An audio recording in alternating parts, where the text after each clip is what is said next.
cita-citanya gitu. Cita-cita jadi dokter, jadi tentara gitu. Jadi tentara aku itu adalah merupakan bagian dari cita-cita sebagian besar anak-anak gitu. Nah, apakah seorang diduk kecil juga sebenarnya cita-cita jadi seorang tentara dah? Kalau masalah cita-cita dari kecil udah dididik oleh sehari-hari sebagai pendidik. Memang cita-cita dari awal udah sebagai pendidik, ingin jadi guru. Nah, jadi ceritanya itu udah pada saat udah SMA, alhamdulillah mungkin udah diberikan kelebihan oleh Allah, udah bisa melanjutkan pendidikan kuliah di IKIP Padang. Yang mana kuliah di IKIP Padang itu udah mendapat siswa undangan kalau sekarang. Siswa undangan. Kalau dulu PMDK. Iya. Nah, jadi udah dapat PMDK dan itu udah syukuri. Udah berjalan kuliah lebih kurang 1 tahun, udah masuk tahun kedua, udah dihadapkan dari suatu problem keluarga.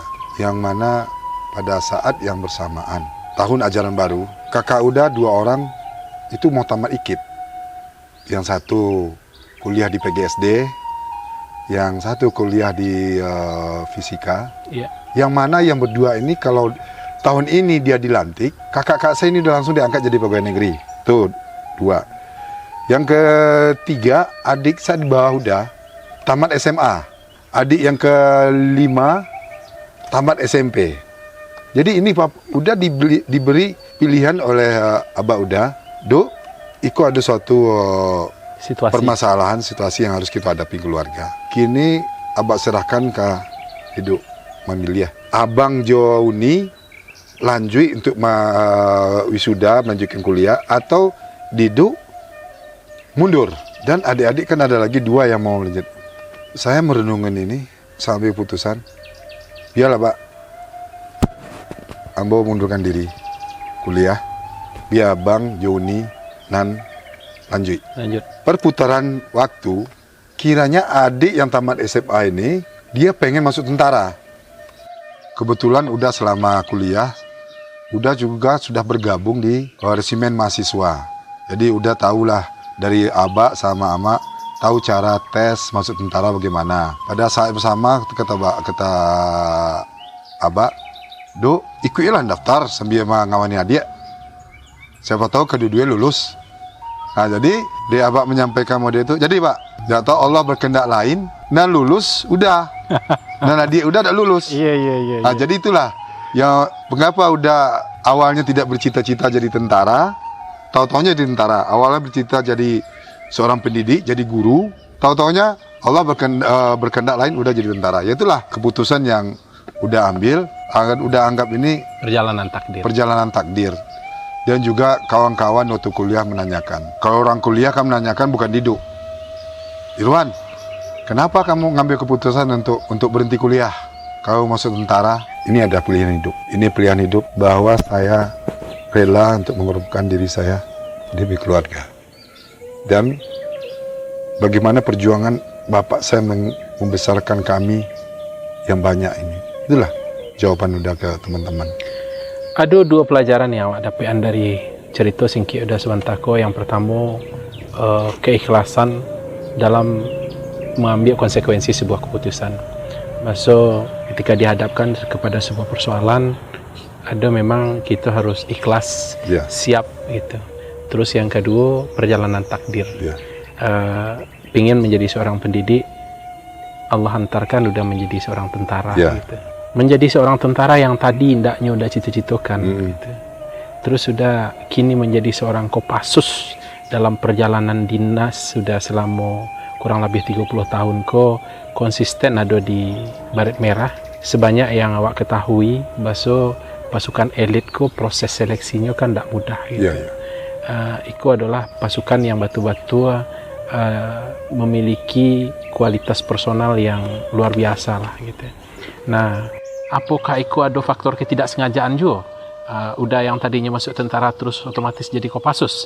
Nah, itu potongan itu perlu juga cerita. Jadi setelah udah masuk tentara, udah waktu kuliah, udah kan sudah menjadi resimen mahasiswa. Disitulah udah melihat sejarah-sejarah berdirinya Tentara Nasional Indonesia, sosok ada nama tentara elit Indonesia. Di hati Uda sebagai seorang tentara, Uda tidak mau separuh-separuh perjalanan. Uda mau yang paling baik, yang terbaik dari yang baik. Semua tentara itu sudah baik, tapi Uda pengen yang terbaik dari yang baik. Itulah Uda benar-benar di pendidikan dasar Uda berlatih dengan gigih, dasar kemampuan, dan pada saat tim dari Kopassus pergi ke Medan untuk menyeleksi Uda, memilih, alhamdulillah Uda dari 20 orang, termasuk Uda yang satu dari 20 orang, Uda yang masuk dari 20 orang itu untuk ikut pendidikan ke Jakarta, dibawa ke Jakarta pendidikan di Batu Jajar. Awak termasuk penyuka buku tentang militer dah. Jadi awak baca beberapa buku seperti Perjalanan Prajurit Para Komando, Sintong, Pembajakan Pesawat Woyla, gitu. Tragedi Seorang Loyalis, LB Murdani, gitu. Wah, pingin tahu sepanjang perjalanan karir Uda di Kopassus, boleh dong udah cerituan pencapaian-pencapaian barangkali apa yang udah dapetan prestasi-prestasi selama menjadi seorang tentara Baret Merah dah. Kalau untuk prestasi biasa jual, sama saja, nggak usah terlalu dibesar-besarkan untuk prestasi. Ya ada beberapa hal yang udah nikmati dalam tugas di Baret Merah. Satu, udah mendapatkan sesuatu ilmu yang tidak udah dapatkan dalam suatu lembaga pendidikan. Dicampurnya ilmu yang udah dapat di militer dengan ilmu yang diberikan oleh almarhum orang tua, itu membuat Uda berbuat yang terbaik. Dan Uda alhamdulillah diberi kepercayaan oleh pejabat-pejabat di lingkungan Kopassus. Ya mungkin sekarang ini Pak Prabowo Subianto sudah pernah menjadi walpri beliau. Walpri beliau.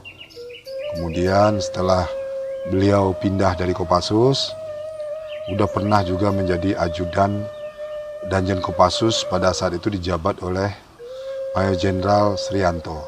Jadi ilmu yang udah padukan antara ilmu yang udah dapat di militer, yang udah dapat dengan diberikan ilmu oleh orang tua, itulah yang udah bawa bisa dipercaya oleh pejabat-pejabat untuk mendampingi pejabat-pejabat. Dan semua itu tidak lepas dari doa keluarga. Menarik apa yang udah sampaikan. Setelah udah berkarir dan terbilang sukses menjadi seorang Kopassus, pencapaian-pencapaian diantara yang udah ceritakan tadi, menjadi walprinya Pak Prabowo, menjadi ajudan Danjen, yang mungkin posisi-posisi bagi sebagian besar prajurit itu posisi-posisi yang diidamkan. Artinya udah mendapatkan sesuatu yang spesial lah, yang something lah.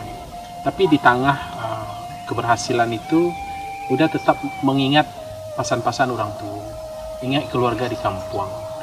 Seberapa berarti udah terhadap pesan orang tua, keluarga di kampung di tengah situasi yang kesuksesan lah yang udah capai itu. Seberapa berkesan dia udah keluarga?